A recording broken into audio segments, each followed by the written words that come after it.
é que o vegetarianismo ele não replica o produto que nós temos, ele só tenta imitar. E a agricultura celular, ela justamente é a ideia de tu conseguir produzir o mesmo produto que nós temos hoje, que nós consumimos normalmente, sem um impacto ambiental, social e ético.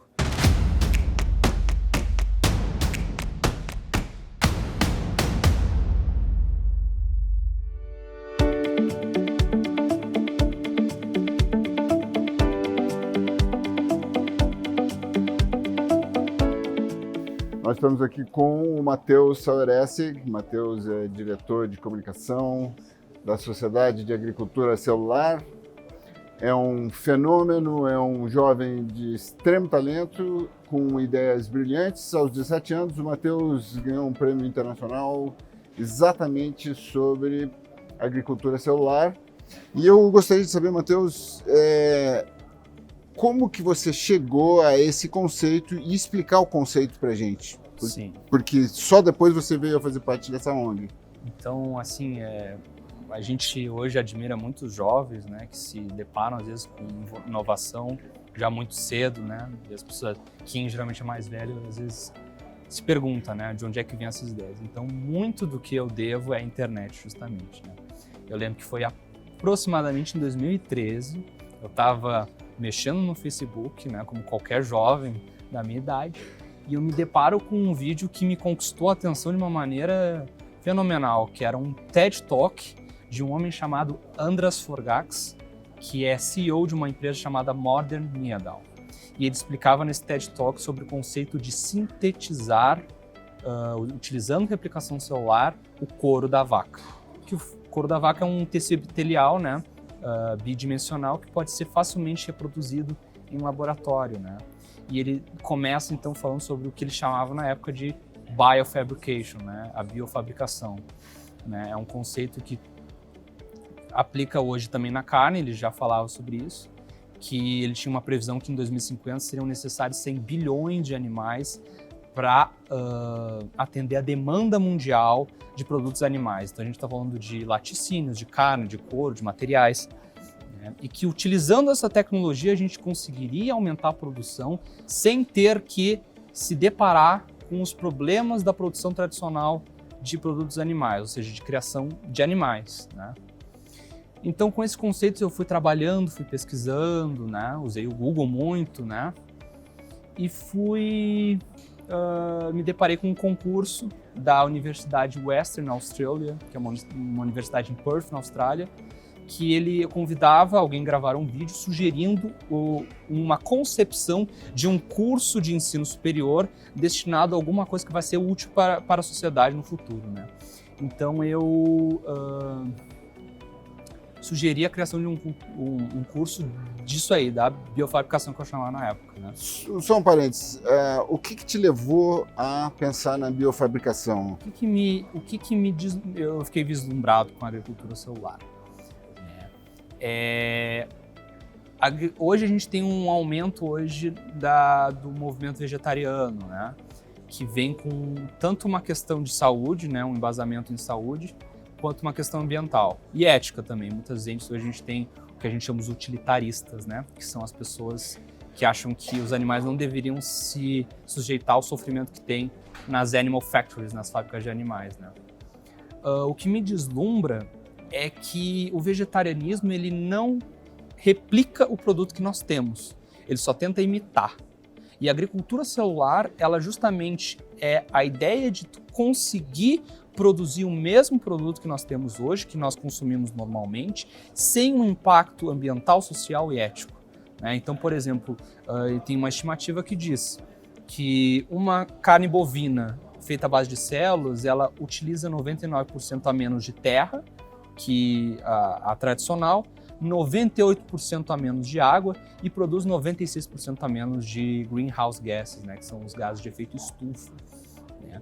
Então aí tem um conceito maravilhoso que é tu conservar os hábitos, os costumes e a cultura gastronômica social, que é a do consumo da carne ou consumo de laticínios, que é uma característica muito fundamental e forte nas sociedades, né? com uma ideia, tu casa isso com uma ideia progressista, de que tu consegue desenvolver uma tecnologia que tu vai conseguir conservar esses costumes e essas culturas. Fazendo uma projeção, quer dizer, esse estudo que você vem desenvolvendo, que é a ONG para a qual você trabalha, vem trabalhando, ainda tem um certo tempo de aplicação no mercado como um todo. Quanto tempo você acha e de que forma você acha que a agricultura celular poderia chegar ao mercado, ao varejo, por exemplo? Depende de que contexto a gente está falando, porque existem previsões que na Ásia o produto já vai estar sendo comercializado. Tinha uma previsão que ele seria comercializado até o final de 2018, na Ásia. Por que a Ásia tem essa vantagem sobre a gente? Mentalidade, eu acho, né? Busca pela inovação, né? O chinês agora ele tem uma filosofia de inovação assim, que é como ele encontrou o método que a China encontrou para garantir a sua soberania, né? Para poder bater de frente com os Estados Unidos, que um dos princípios que regeu justamente o sucesso dos Estados Unidos é o investimento em inovação, né? Então, a gente vê aí que um dos nossos maiores compradores, que é a China, investiu milhões de dólares em uma startup israelense, Israel não é um bom país para a criação de gado bovino, né? Então, se surpreende se ele investiu dinheiro nessa startup que estava produzindo carne em laboratório. Então, a gente aí se depara com uma possibilidade da nossa exportação estar ameaçada, entendeu? Nós já temos um mercado sólido, compacto, consistente de agricultura celular no Brasil, não? O Brasil, longe disso. Longe disso. O Brasil, vamos pegar a América Latina como um todo, tá? Vou considerar a América Latina como nesse contexto aqui como um continente, tá? Pegando a América do Sul e a América Central. Depois da África, nós somos o único continente que nunca desenvolveu uma carne à base de células. Então, o Oriente Médio, a Ásia, a Oceania e a América do Norte e a Europa, todos já produziram de alguma maneira uma carne à base de células. A gente vê, eu não tenho dados concretos, mas há uma percepção de que há um crescimento do hábito de alimentação natural, especialmente do hábito de deixar de comer a proteína animal. Todo esse desenvolvimento dessa tecnologia e o desenvolvimento da indústria da agricultura celular, de alguma forma pode estar comprometido com o também crescimento desse hábito mais naturalista ou dessa visão mais vegetariana da alimentação? Não sei se ele chega a confrontar, entende? Porque eu tenho amigos que são vegetarianos e eu já apresentei essa alternativa para eles. E eles dizem que apoiam, mas que eles não têm interesse em consumir carne, porque eles não gostam de carne. Exato, então, isso assim, que eu estava falando. A agricultura celular ela não foi criada para fazer vegetarianos comerem carne. Ela foi feita para que as pessoas que comem carne possam comer carne e a gente não afetar o mundo e a economia, né, e todas as questões de recursos, né.